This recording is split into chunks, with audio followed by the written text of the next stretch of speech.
आज का टॉपिक है बच्चों Kirchhoff law.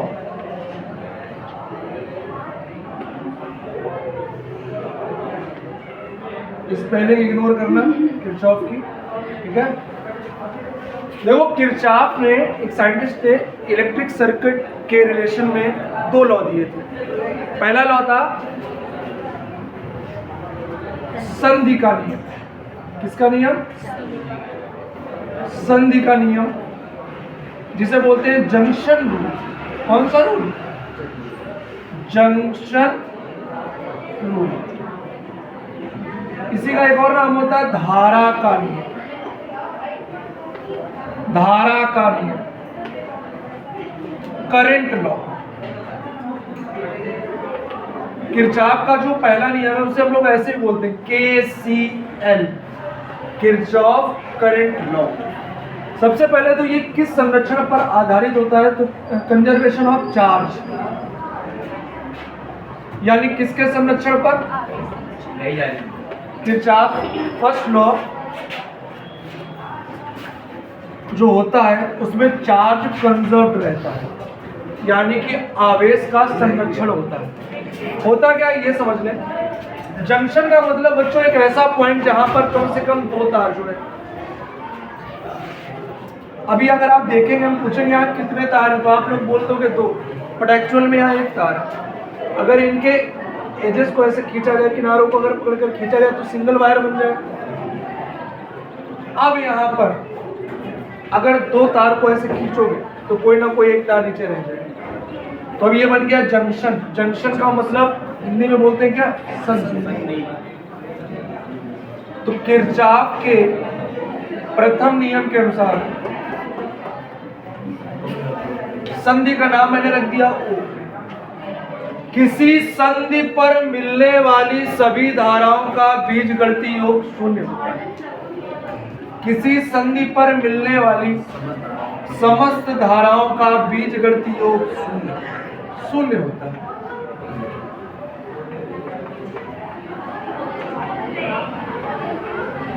The electric sum of all current at any junction of circuit is always be zero. This is Kirchhoff first law. ये Kirchhoff का पहला नियम, ठीक है।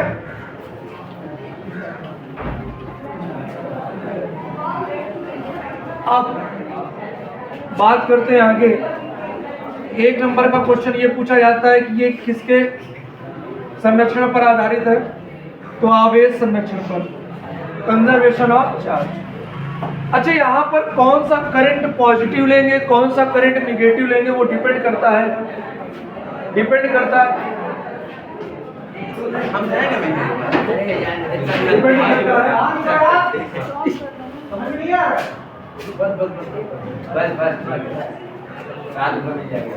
कि वो करंट जंक्शन की ओर जा रहा है कि जंक्शन से बाहर आ रहा है। अब आप देख कर बताओ, यहाँ पर जो करंट I1 है, ये I1 करंट O की ओर जा रहा है कि O से बाहर की ओर, इसलिए इसको प्लस मिलेगा। I2 बताओ, I2 का साइन प्लस, I3 का साइन। रीजन क्या है समझ में आया? ये O से दूर, जो उसकी ओर जाएगा प्लस, जो बाहर जाएगा I4 बताओ प्लस, I5, I6 बताइए, I7 बताइए। तो इस तरह से, और इन सबका टोटल कितना हो जाएगा? करंट जो क्लोज आ रहा है, जंक्शन की ओर आ रहा है, वो पॉजिटिव होगा, जो जंक्शन से दूर जाएगा वो नेगेटिव होगा। बस यही है, सिंपल सा। तो किरचॉफ के प्रथम नियम का दूसरा नाम क्या है? संधि का नियम। इंग्लिश में बोलो Kirchhoff first law is also called junction rule या फिर करंट लॉ। करंट का मतलब इसलिए बोलते हैं किरचॉफ करंट लॉ, KCL। एक नंबर का क्वेश्चन, किसके संरक्षण पर? यानी इसमें चार्ज कंजर्व रहता है। नियम क्या है? किसी संधि पर मिलने वाली सभी धाराओं का बीजगणितीय योग कितना होता है? The algebraic sum of all current at any junction is always be zero। ठीक है। जो धारा संधि की ओर जाएगी उसको प्लस में, जो धारा संधि से बाहर निकलेगी उसको माइनस में। ये किरचॉफ का पहला नियम था बच्चों। अब जल्दी से इसका दूसरा नियम देख लो, वाली क्लास में क्या किरचॉफ का जो दूसरा नियम है बच्चों, उसे हम बोलते हैं बंद पाश का नियम। इसका नियम क्लोज्ड लूप रूल या लॉ बोलते हैं, ठीक है। दूसरा इसका नाम होगा धारा का नियम की जगह इसको हम कहेंगे किसका नियम? वोल्टता का नियम। किसका नियम? वोल्टता का नियम। जरा ध्यान देंगे, सबको समझ में आ जाएगा, एग्जाम के लिए बहुत इंपॉर्टेंट है। इसमें बेटा हम लोग क्लोज सर्किट बनाएंगे। कैसा सर्किट? कोई बंद परिपथ होगा, ध्यान देना। क्या ये क्लोज सर्किट है? अभी देख कर बताओ। अभी है? अभी तो ये क्लोज नहीं है ना पूरा, अभी तो ये खुला हुआ है। अब बताओ क्लोज, अभी क्लोज सर्किट। यहाँ पर कितने क्लोज सर्किट है? 4। एक मतलब एक है, 4 भुजाएं 4। सर्किट कितना? एक। अब इस सर्किट में हो सकता है बच्चों सेल लगा हो। सेल के लिए पोटेंशियल ईएमएफ कितना मान लीजिए E1, और रेजिस्टेंस लगा होगा, प्रतिरोध R। ऐसे यहाँ पर बोलो बच्चों E2, रेजिस्टेंस बताओ, इसका नामकरण कर दो A B C D। यहां तक किसी कोई दिक्कत? यहाँ कितने क्लोज सर्किट है? अभी एक। अगर हम इसमें बीच से एक और पार्टीशन कर दें, 3 हो जाएंगे। 1 2 और 1 पूरा, टोटल कितने क्लोज सर्किट? 3। तो यहाँ 3 लूप है। कितने लूप है? लूप नंबर 1, लूप नंबर 2 और लूप नंबर 3। हमने क्या किया कि एक और यहाँ पर रेजिस्टेंस ले लिया, ऐसे आपको कोई फिगर दिया और इस रेजिस्टेंस का नाम हमने रख दिया RT। ये क्या कहता है? किसी भी संधि पर जो टोटल वोल्टेज, संधि पर नहीं, किसी भी क्लोज लूप का, कैसे लूप का? क्लोज लूप का मतलब किसका? जो टोटल वोल्टेज होता है वो 0 होता है। वो सिंपल सा है। टोटल वोल्टेज कितना होता है? 0। कुछ किताबें इसको ऐसे लिखती हैं, बंद पास के किसी खंड में बहने वाली धारा के संगत प्रतिरोध के गुणनफल का बीजगणितीय योग उसमें लगे सभी सेलों के विद्युत वाहक बल के बीजगणितीय योग के बराबर। ऐसे इसको अगर इधर ले आओगे तो क्या बच्चों ये ऐसा कुछ बन जाएगा? सोच कर बताओ, बोलो। क्या ये एक तरह का वोल्टेज है? बोलो। और ये भी क्या एक तरह का? जो टोटल वोल्टेज होता है किसी भी क्लोज लूप का वो हमेशा कितना होता है? ऐसे ही बोल सकते हैं। तो पहले वाले लॉ में क्या था? टोटल करंट 0 होता है। दूसरे वाले लॉ में क्या है? टोटल वोल्टेज 0 होता है। सिंपल सी बात है। आप ऐसे ही बोल सकते हैं, धारा के संगत प्रतिरोध के गुणनफल का बीजगणितीय योग उस पास में लगी सभी सेलों के विद्युत वाहक बल के बीजगणितीय योग के बराबर। Resistance corresponding to current, the product of resistance corresponding to current, उनका जो इलेक्ट्रिक सम वो किसके इक्वल होता है? Total EMF. ईएमएफ जितने होते हैं, जितने भी सेल लगे उनके ईएमएफ के इलेक्ट्रिक सम के क्या होता है? किसका? करंट और रेजिस्टेंस, धारा और प्रतिरोध, इनके प्रोडक्ट का जो इलेक्ट्रिक सम होता है वो क्लोज लूप में जितने भी सेल होते हैं उनके एमएफ के अलजेब्रिक सम के क्या होते हैं? ऐसे। चलो बात करते हैं इसको सॉल्व कैसे करते हैं, आराम समझना। बताओ ये साइन क्या है?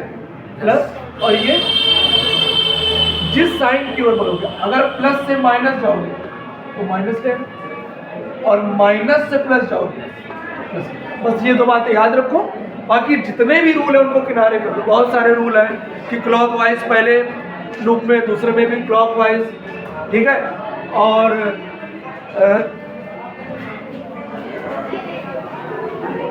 और भी रूल जैसे आ जाते हैं, हमेशा जंक्शन से चले, तो ऐसा कुछ भी नहीं, आप कहीं से भी चलो, एक चक्कर मारना है आपको। कितने चक्कर? एक पूरा चक्कर मारना है आपको, और करंट और रेजिस्टेंस का मल्टीप्लाई कराना है। किसका?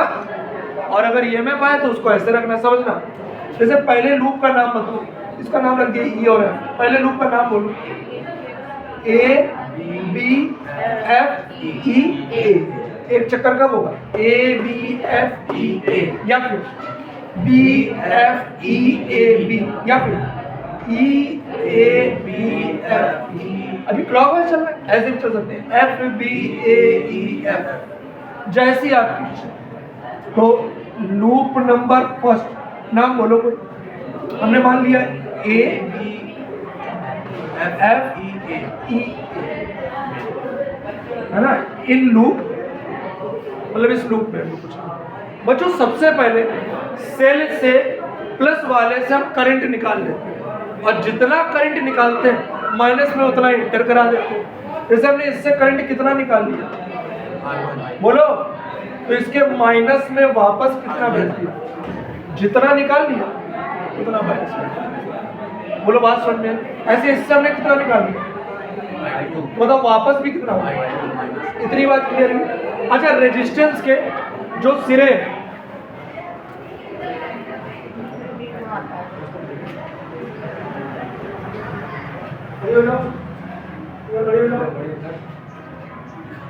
सब पूरी क्लास अभी आ रहे।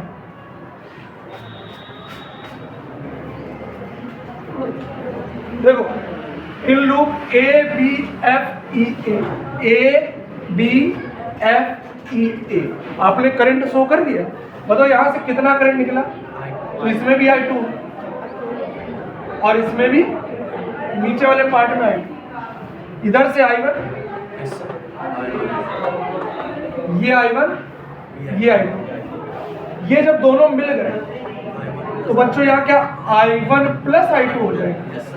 बोलो भाई, इतना बात समझ में आई? अब जहां कहीं भी रेजिस्टेंस हो यानी प्रतिरोध, उनके सिरों पर प्लस माइनस दिखाते हैं। करंट की डायरेक्शन हमेशा प्लस से माइनस होती है। क्या होती है? प्लस से माइनस। बताओ ये I2 अगर जा रहा है इस रेजिस्टेंस में, बताओ कहाँ प्लस कहाँ माइनस, इसका नाम है R2। बताओ ये प्लस आया कि नहीं आया? करंट किधर से किधर? प्लस से माइनस। इसमें बता सकते हो किधर प्लस किधर माइनस? ये प्लस ऐसे जा रहा है तो प्लस से माइनस, इसमें बता सकते हैं इधर प्लस हो, ये प्लस क्योंकि करंट ऐसे जा रहा है। आया समझ? चलो ए से बी, चलो ए से बी। पहले आपको सेल मिला कि पहले रेजिस्टेंस मिला? जब सेल मिलेगा उसको ऐसे लिख दो, सेल का नाम बताओ E1। साइन बताओ, प्लस से माइनस गया कि माइनस से प्लस? तो बताओ किस साइन की ओर गए? माइनस। जिस साइन की ओर जाओ आया। अब बताओ माइनस से प्लस, तो बताओ साइन कौन सा? प्लस का। अब जब रेजिस्टेंस मिलता है उसमें करंट का मल्टीप्लाई कराते हैं, तो बताओ क्या बन जाएगा? I1 इंटू आया। ए से बी पहुंच गया, बी से एफ में कुछ है नहीं। अरे बी से एफ में कुछ है क्या? ना तो सेल है ना तो रेजिस्टेंस है।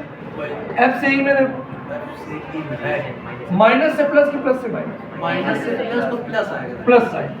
बताओ रेजिस्टेंस है तो मल्टीप्लाई करो, I1 प्लस I2 का मल्टीप्लाई किस में होगा? ई पर पहुंच गए। अभी से ये बताओ, कुछ नहीं, एक चक्कर मार लिया, एक चक्कर बाद 0। आया कि नहीं आया? ये लूप सॉल्व हो गया। अगला लूप बताओ, इन लूप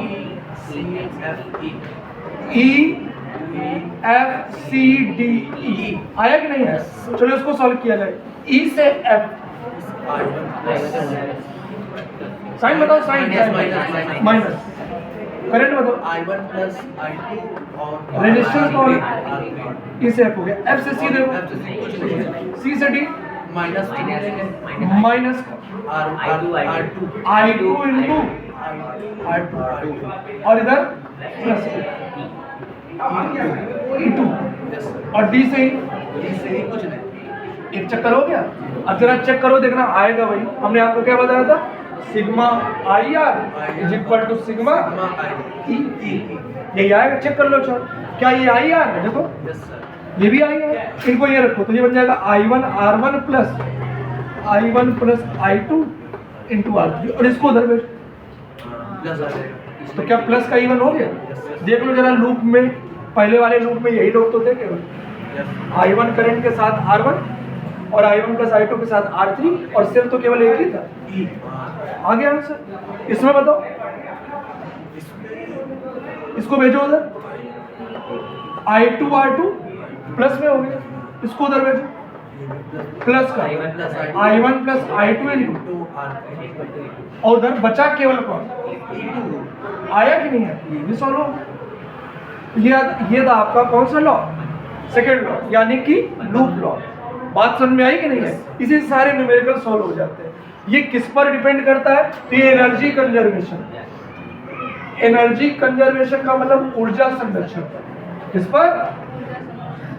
इसमें एनर्जी कंजर्वेशन ऊर्जा संरक्षण के सिद्धांत पर आधारित है। बस